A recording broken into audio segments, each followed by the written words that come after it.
Here we are today. We're at Hyde's at Boat Key, and we're with Stephen Black, and he is the winemaker and owner of Small Gully Winery. And Stephen, can you tell us a little bit about the winery, the region, and the styles of wines you're making? I certainly can. So Small Gully is a little winery in the Barossa Valley.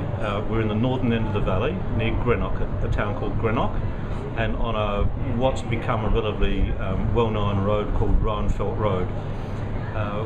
There's in this business that I'm involved in, while I'm the winemaker, I have two other business partners, Robert Vader and a young guy called Darren Zimmerman, and they both own vineyards and I own the winery.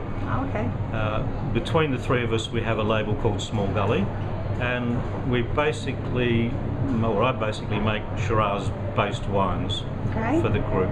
Well, that would make sense from Barossa. So. Yeah, absolutely. I mean, the Barossa area, particularly the northern end of the valley, is well known for Shiraz grapes, and they're normally big and bold and fruit forward.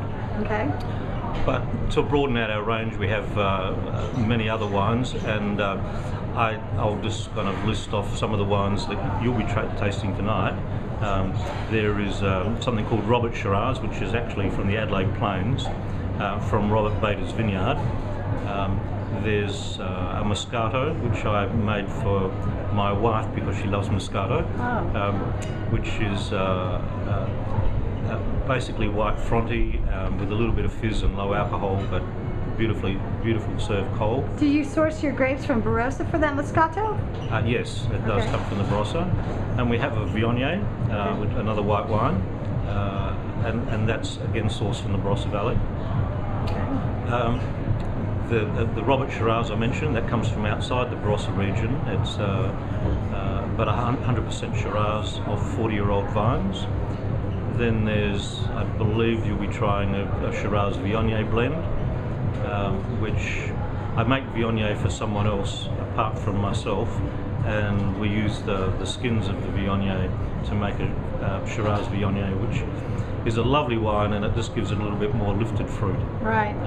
Now, have you only been in Australia making wine, or have you traveled elsewhere to make wine as well, or did you I spent 3 vintages in Bulgaria making wine. Oh, okay. Which was very interesting, and I sell a little bit of wine in Bulgaria through my contacts there. But basically, before that, I was in the pharmaceutical industry, and you'll see from the labels that there's 2 labels. One's called the formula, and one's called the concoction.